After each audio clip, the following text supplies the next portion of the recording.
Let's talk about the real elephant in the room. I mean, okay, that's not what I'm saying. The real elephant in the room and why Donald Trump is so obsessed with Barack Obama. You know why he's obsessed with Barack Obama? Is because he's jealous and he can never be Barack Obama. Why is he blaming him for everything? Well, it's because of his own shortcomings. The ghost of Obama haunts Donald Trump in the Oval Office every single day. And Obama lives rent-free in his brain. Sorry about that, Barack Obama, or in his mind. Sorry about that. So check this out. I recently posted an article for the Daily Beast. There it is. Look at it up on your screen. I say the president who wants to be his predecessor, but never could. They wrote the jealous much part, but then they say Donald Trump's obsession with Barack Obama isn't about politics.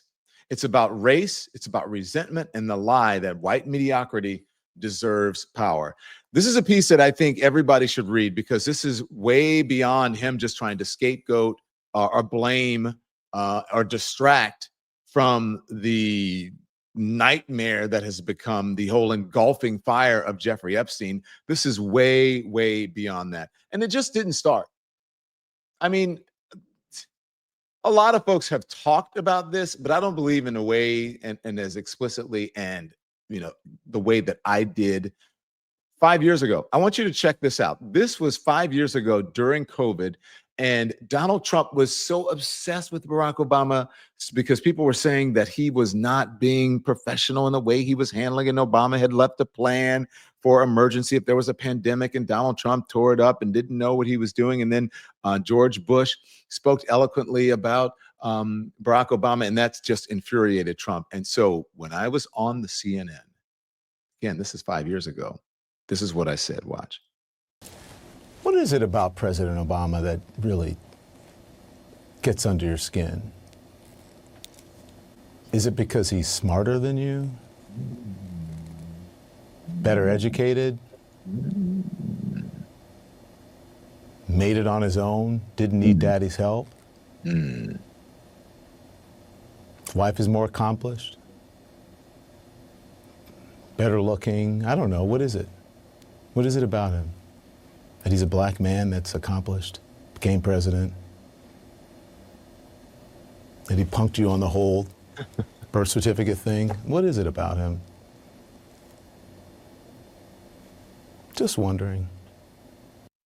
Well, I was just wondering. And boy, after that, MAGA went nuts. I'm sure Donald Trump went nuts as well, but they were after me. They were pissed off. They still write about it. If you look at the internet, they're like, oh my gosh, Don Lemon says that Michelle Obama is better looking than Melania Trump. It's idiotic. To this day, that still trends sometimes. And it shows you exactly what I wrote about. Put the article back up. It shows you why I wrote about what I wrote about in this article or this op-ed in the Daily Beast. That it is about race, resentment, and the lie that white mediocrity deserves power. Now, this obsession, again, went with Donald Trump, who is a small man who knows Obama is just way more brilliant, more elegant, and all of that, which I write about in the piece, than he is. But this is an obsession that started a long time ago, back in the aughts, when Donald Trump couldn't stand that a black man had become president of the United States or deserved the presidency. This is him. Check out The View. Recently said about President Obama, I'm going to quote you, he grew up and nobody knew him. Nobody knows who he is until later in his life. The whole thing is very strange. What are you driving at there? Are you a birther, well, Donald? Okay. Let me just tell you, I was a really good student at the best school. I'm not like a smart guy, okay? They make these birthers into the worst idiots. Why doesn't he show his birth certificate? I think he probably have to? Because I have to, and everybody else has to. Whoopi. I'm sure. Why wouldn't he show? Excuse me. Why? No, excuse me. I really believe there's a birth certificate.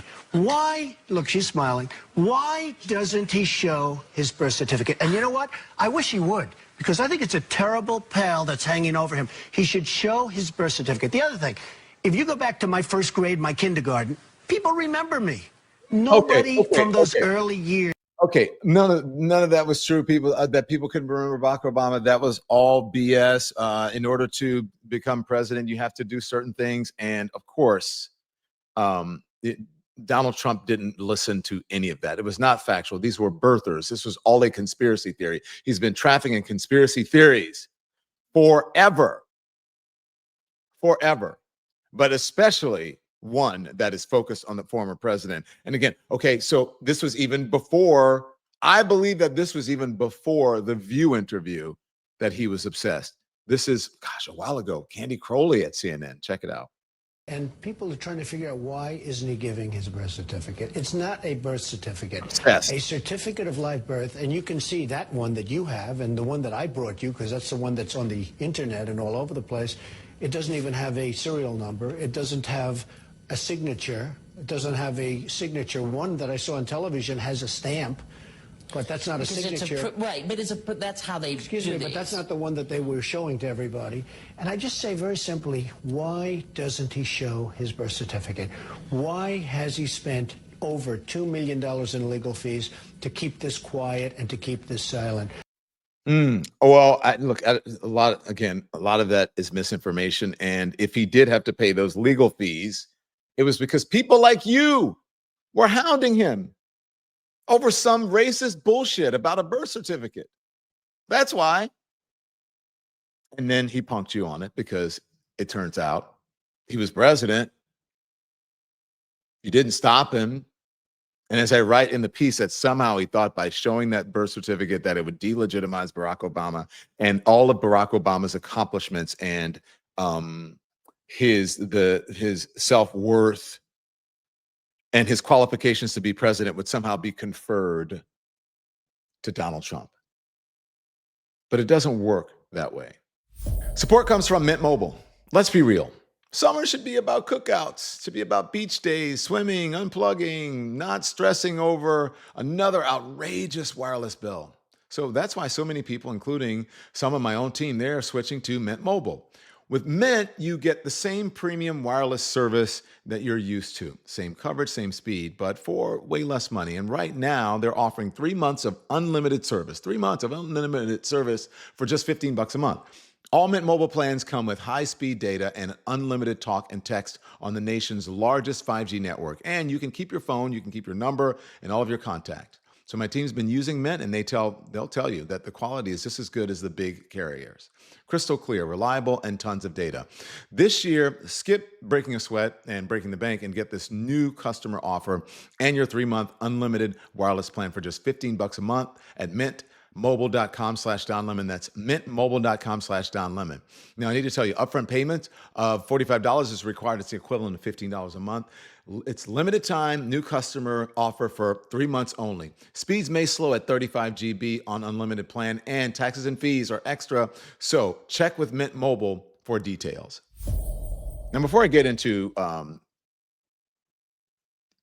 some of the meat of what I wrote about in this article, I just want to show you what Barack Obama did back then. If you scroll in the article, I talk about how I said no one is prouder, but I said that Trump had at the time, if you go just below the picture of Barack Obama at the White House Correspondents Dinner in the tuxedo, the paragraph says, Trump had at the time spent years promoting the racist lie that Obama wasn't born in the United States. In his speech, Obama exposed the divisive absurdity with his trademark calm and wit.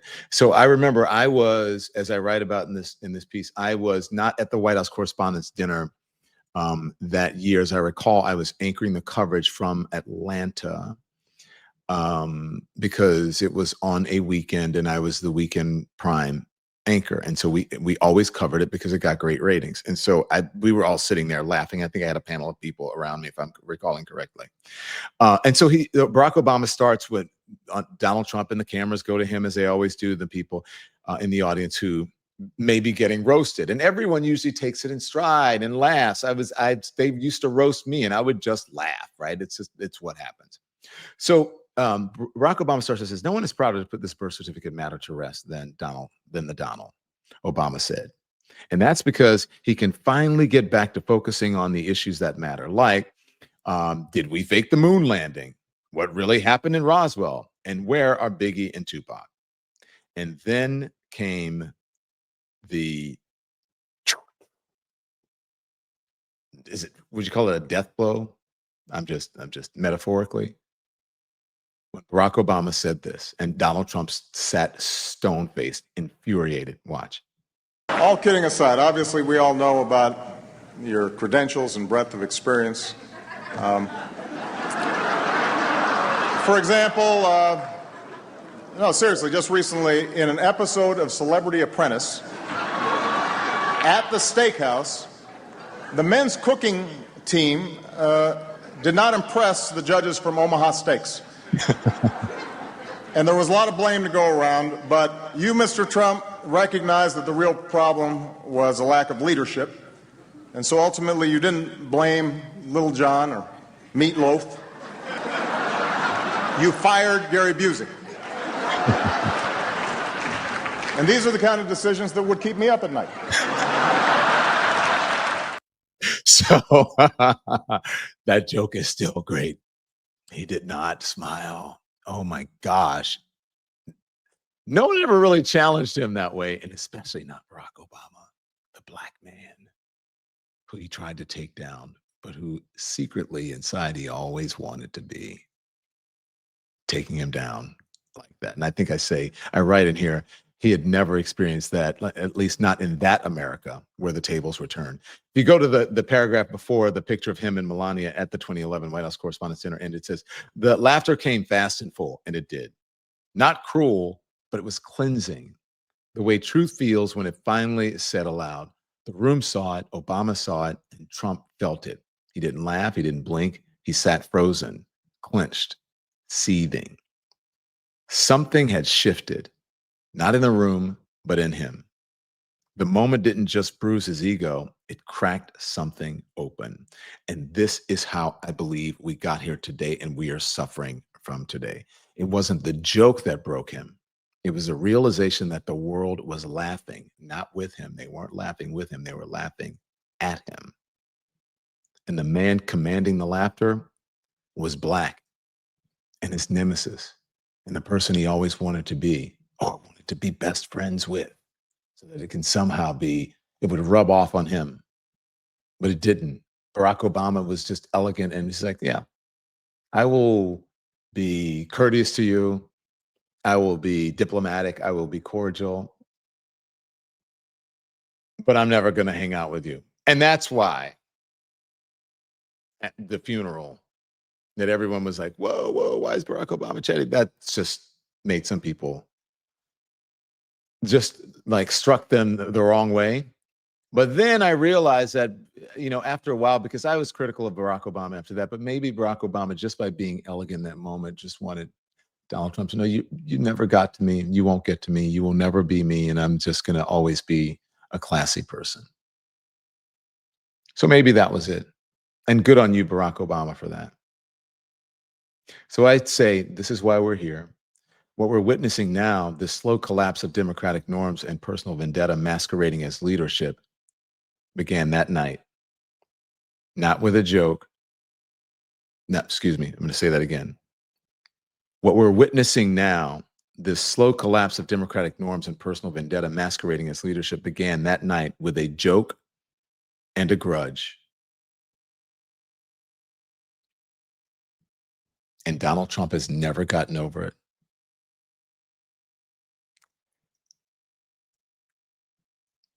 Have you've I'm sure you've heard the saying is like what you are sometimes your enemy, or if what you're obsessed with can be the thing that destroys you. The very thing that you try to destroy will end up being the thing that destroys you.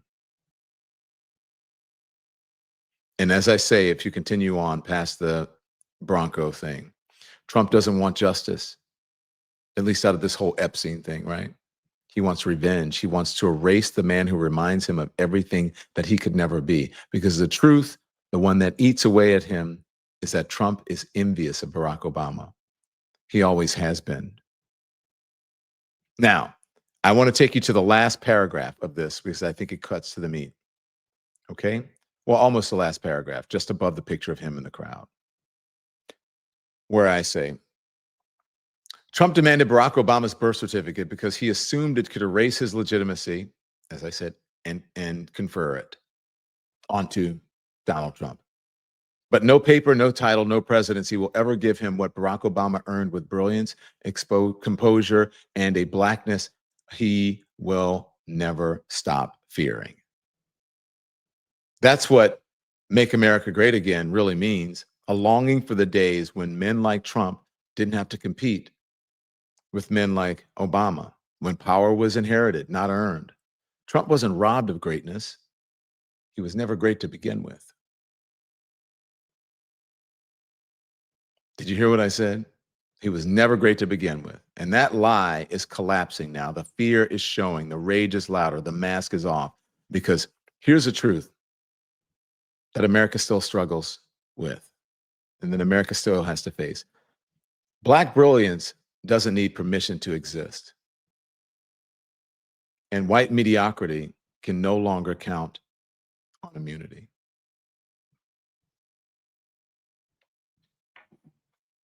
Thanks for watching. Thanks everyone for watching. Your support means the world to us. So make sure you hit the like button and you subscribe to our channel to make sure that you never ever miss a video. We're live every day, 10 a.m. Eastern time. We drop even more content at 2 p.m. Eastern and 5 p.m. Eastern. And if you want more Don Lemon Show content, we'd love for you to become a member of the Lemon community, where you will receive access to special community posts. You'll get exclusive content and members-only live shows. So head over to our channel page or click the join button on this video. Again, thank you for watching. We appreciate your love and your support, and we will see you next time.